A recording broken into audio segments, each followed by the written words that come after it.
Voici Demilov, la passe derrière, le tir de loin, et le but! Ils reviennent de l'arrière! C'est 5-5! Quel retour! Carrier le but égalisateur! The Montreal Canadiens are in Ottawa tonight to take on the Senators. Jake Evans back in the lineup for the Montreal Canadiens. He forms a new fourth line with Joe Veleno and Zachary Bolduc. The third line now made up of Phil Danault, Brendan Gallagher, and Josh Anderson. Montreal looking to erase a string of some really not so great looking road games, and they go into Ottawa with a ton of Habs fans in attendance. Montreal gets an early opportunity on the power play when Batherson trips up Matheson just a minute and a half in. The first unit gets basically the entire 2 minutes, and what do you know? They get the job done. Almost like they should be leaning on their young superstars. Juraj Slafkovsky buries his 9th power play goal and 18th overall on a one-timer. He gives the Canadiens a 1-0 lead. It's a huge goal, puts the Canadiens in front early, and like I said, there are tons of Habs fans in the building cheering on the Canadiens, and they're much more vocal than the pitiful assembly of Sens fans in the arena. It was about as perfect of a start as the Canadiens could have hoped for, but they've blown multiple leads in their last road games, and they have to stay focused. Both teams then played a pretty open style over the course of the first period, trading shots back and forth. Bolduc able to put one by Merolainen, but the play was quickly challenged by Travis Green for offside. A quick review took place, and it was announced by the officials that yes, the play was offside, the goal doesn't stand. The Habs lead stays at 1. And as time continued to wind down in the period, Ottawa was the team putting more dangerous looking shots on net towards Montembeault, with Montembeault looking very sharp early. And with 3.5 minutes to go, David Perron takes a penalty, it puts the Habs back on the power play, and the Canadiens finally seem to be making a concerted effort to give the first unit more than just 60 seconds to work with on the power play, and it paid off again. Cole Caulfield scores his 23rd of the season when he rips one 5-hole on Merolainen to put the Canadiens up 2-0 in the first period. And this time there was no challenging the play and the lead stuck. Ottawa came back with some pretty good pressure and ended up drawing a penalty when Gouli got his stick up in the face of Grieg. Montreal kills off that first portion of the power play, but right before the end of the period, Josh Anderson gets called for a trip. So the Habs end up going down 2 men to start the second period. Predictably, that lack of discipline by the Canadiens led to a wave of early chances for the Sens, and Brady Tkachuk was finally able to put a rebound behind Montembeault and cut the Habs lead to 2-1. The Habs have been among the most penalized teams in the NHL, and the sheer volume of minor penalties they've been taking is an issue that needs to be corrected. Fortunately though, that is an issue that can absolutely be fixed by coaching. The Habs defense though gets victimized yet again, this time by Tim Stützle, who scored a Goal of the Year candidate. He slid the puck back between his legs and roofed it over Montembeault with his stick in between the legs a la Marek Malik in the shootout some 20 years ago, and it's another lead blown by the Canadiens on the road.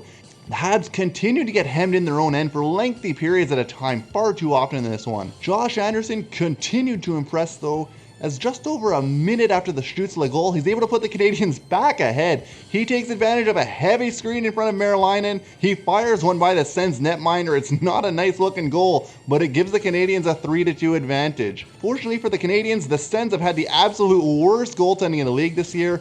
Otherwise, they would definitely be among the top teams in the conference. The offense continues to be a strength for the Canadiens. It's the defense that has surprisingly been the issue for the team of late. The Habs misfired on a couple of power play chances in the second period, and those failed opportunities really seemed to bite the Canadiens, led to some 4-on-4, then a shortened Sens power play. And from that point on, Ottawa just started throwing pucks on net, and the Canadiens seemed to be hanging on for dear life, and that strategy is obviously never going to cut it. The Habs PK yields yet again, and it's Dylan Cousins who scores this time. He ties it back up, this time at 3. It's becoming more and more apparent that the Habs' immense talent is being forced to bail out some poor systems and poor preparation, and it's starting to catch up on them. It's another multi-goal lead that's evaporated, and the poor defending continues for Montreal. A weak point shot floats along the ice towards Montembeault. He gets spun around by Dobson and Perron as they skate in behind him, and the puck ends up swinging into the Canadiens' net. Montreal's now losing 4-3, and as much as you might want to blame the goaltender for any of these goals,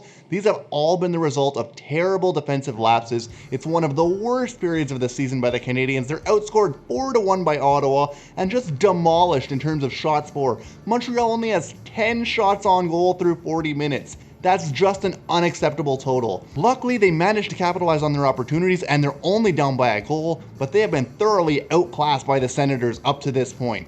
So the Habs go into the third period on the verge of another disappointing collapse on the road. There's no other way to describe it. Thomas Chabot takes the penalty roughly 5 minutes in, and it put the Canadiens on the power play, Montreal didn't take advantage, and as Chabot was coming out of the box, the Sens intercepted a puck at the blue line. They came in on a 4-on-2 rush, and this time it was Jake Sanderson who wired one by Samuel Montembeault, and the Habs are down 2. They're dead in the water. They have no signs of life. They're halfway through the third, and they've yet to even crack 15 shots for the game. It looks like the final nail in the coffin is about to be hammered into place when the Sens get a breakaway, but Samuel Montembeault comes up with a massive stop, and it's as if something just seems to spring to life within the Canadiens at that point, because the game began to turn.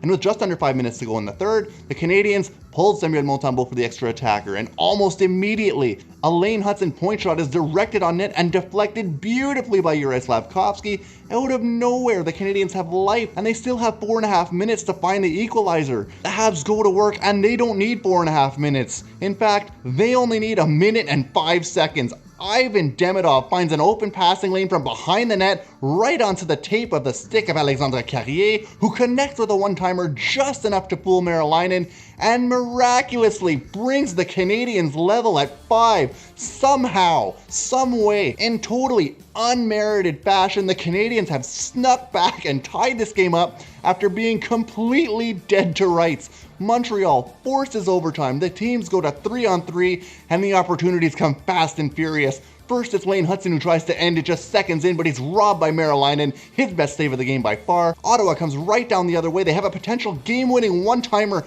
but the shot is missed. The puck goes to Lane Hutson. Cole Caulfield alertly takes off up the ice, and he's found with a ton of space by Hutson. Caulfield winds up like he's PK Subban and uncorks a slap shot on net to the glove side. Meriläinen gets a piece of it, but not all of it, and the puck trickles in behind him. The Canadian Tire Center erupts as the Canadiens somehow, some way, have pulled off an absolute heist in front of their home away from home crowd in Ottawa. A 6-5 win that the Habs had no business whatsoever having. And let's all give thanks to the Sens for having the most terrible goaltending in the NHL this year. It has been so bad that it made early season Montembeault look like a Vezina candidate. But the Canadiens, in stunning fashion, come away with 2 points. This win was badly needed for the Habs. It keeps them just that far ahead of Toronto, Buffalo, Boston, Florida, Ottawa, all the teams chasing them for that third spot in the division. What a game. What a game. We move on to Tuesday night against the Wild. Little bit of a reprieve. Finally, they have a string of a couple weeks here with no back-to-back games and some decent rest between games, so hopefully we can see a little bit more consistent effort from the Canadiens. Anyway, you guys, that's going to be it for me. Sorry for the highlight pack being a little bit shorter than usual. I'm on vacation, away with family. I don't have access to the full games as I usually do, so this is going to have to make do for a little while. If you made it to the end of the video, please give us a like and a subscribe. It really helps out the channel. Let me know your thoughts in the comments section down below, and have a great night, guys.